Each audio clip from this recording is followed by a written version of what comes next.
2 of the reverse osmosis system specifically for maple syrup. If you didn't watch part 1, that was the video where I went over my layout for my system, which is a collection of a lot of different models that I've kind of cut and paste from many different videos and articles across the internet. But this is my system, and I did lay out everything that I have, all the materials that I use, how I have it set up in the part 1 of this series. So if you haven't seen that, I would recommend watching part 1, just because that'll get you set up with each material and product that I'm using. But if you've watched that, then you are in the right place for part 2, where I'm going to be going over how I actually use it, and I run all of my sap through to concentrate, or to filter some of the water out so that I have a lot more concentrated sap. And I think the percentage that this will get it down to is anywhere from about 50 to 60% water from when it comes out of the tree at 98% water in regular sap. So we're concentrating it down by almost half, which is super awesome because that's half the boiling time. So without further ado, let's get into that. Okay, so it all starts right here with this reservoir, which has all of the sap that I have collected, and it's been during like the peak of the season, which I'm kind of at right now. I just collected about 10 to 15 gallons. I think I have about 4 or 5 gallon buckets. They're not all completely full, but so what I do is I will put them in a big reservoir, and what's important is to use a strainer. This is one that I kind of made. It's a strainer on the bottom, and then I put some cheesecloth to get some of the even finer particles out. And this is important because although this filter will get most of the big sediment out before it goes into the reverse osmosis filters, it is definitely still important to get some of the big stuff out. All that's going to do is preserve your filter for a lot longer. You'll have to buy less of them and exchange them less throughout the season. And it'll keep your pump running nicely and everything running smoothly. So this is the strainer that I use, and as I pour my sap into this big reservoir, I put this on top of it, and I will pour the sap through it. And then I will just put it up here, where I have up here on in an elevated height, so the pump doesn't have to be doing too much work, because it is already pushing all the sap through 3 filters. So I have it up here so it doesn't have to be drawing the sap out of the bucket, which, and as this pump isn't the strongest of all of them out there. And then I also use this bucket because it has a valve on it, which is just nice to have in case you need to turn off the sap flow.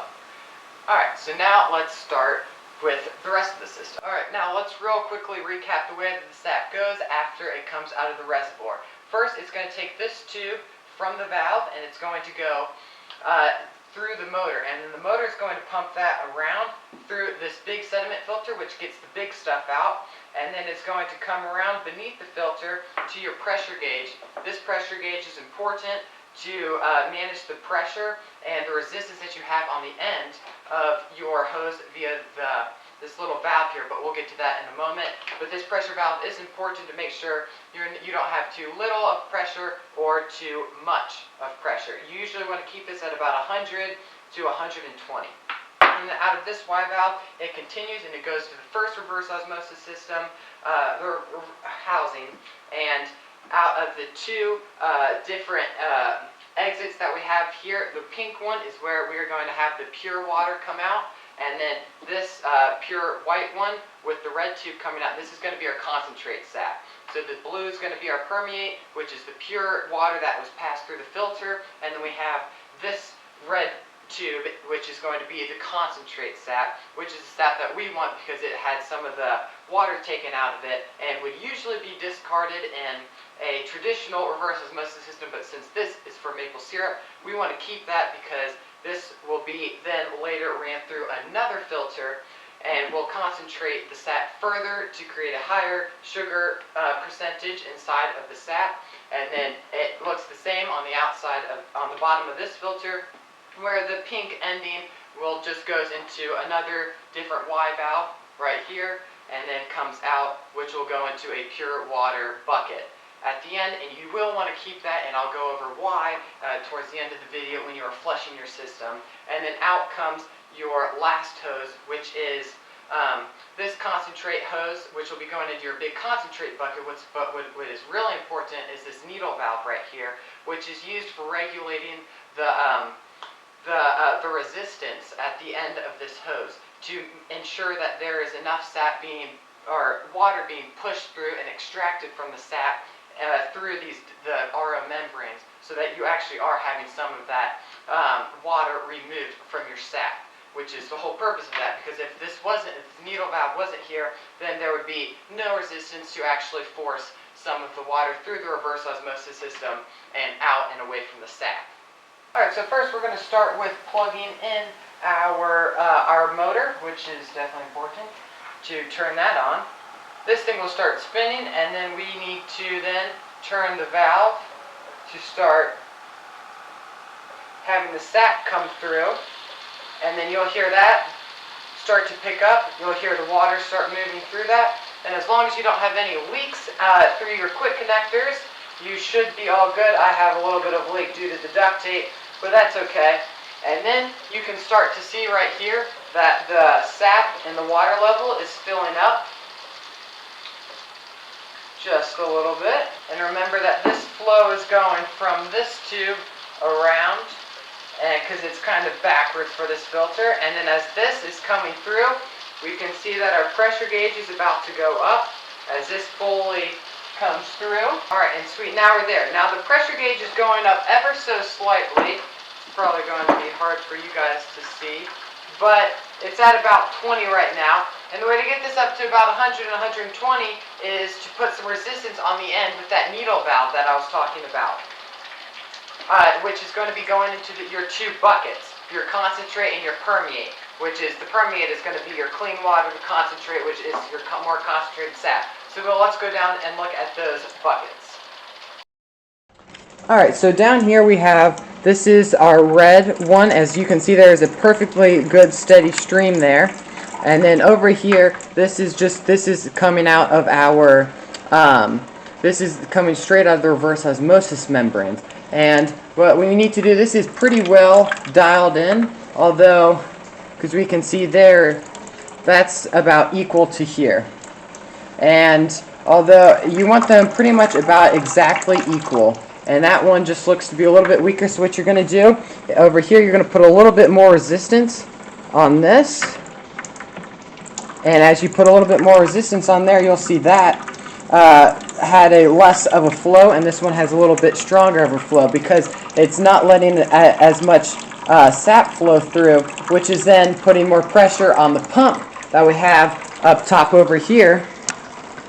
And then, as we can see, our pressure gauge is also going up, and that's at about 100 right now. So that's exactly where we want it, and we will pretty much just let this flow as long as we have no leaks throughout the table, throughout the whole system, and we'll just let this go because we can see that here we have our permeate sap, which is going just fine, and then we have our concentrated sap. So this will be coming out at about 50 to 60% water, and then the rest would be will be sugar, which is really nice, as I've mentioned. And it's coming out about half and half, which is exactly what you want. Some say it's about 2 to 1, but this is working just fine. And that's all that you actually really need to know for running your sap through the reverse osmosis system. It's a pretty simple task. You just got to plug in your pump and make sure your sap is running through just fine, and that your needle valve is dialed just where you want it at about 100 to 120, just in the perfect sweet spot. And then other than that, you just got to really just let it go. Make sure you filter all of your sap, and you can let it go overnight if you have a lot of gallons, but usually I have between 10 and 15, and I can get that done in about an hour or two. And which is a lot better than all day boiling down that sap. So this is awesome, and with the finished product, you can take that and you can go and throw that on your stove or in a long evaporation dish, and then you can roll that down to have the perfect substance of syrup at the end with a lot less effort and time put into it.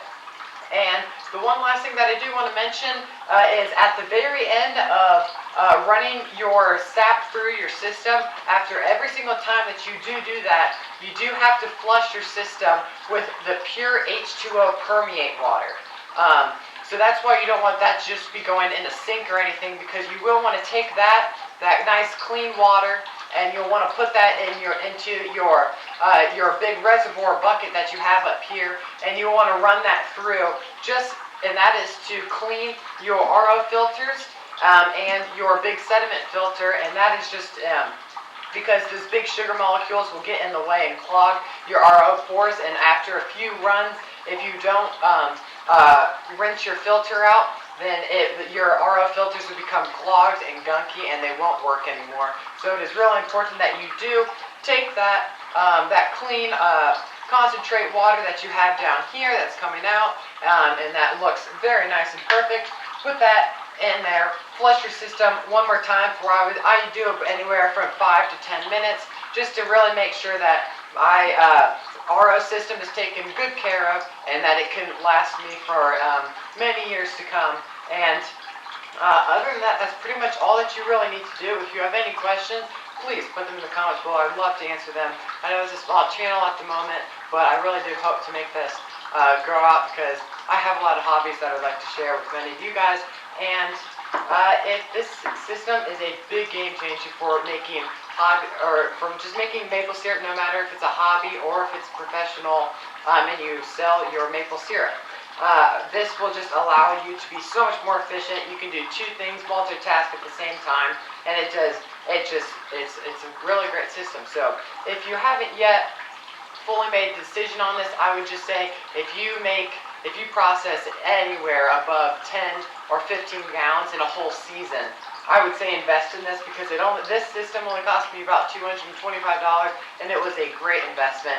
It paid for itself in 1 or 2 times of use during my first year. It works great, and I highly recommend it. So thank you guys so much for watching, and have a great rest of your day. Enjoy maple syrup season.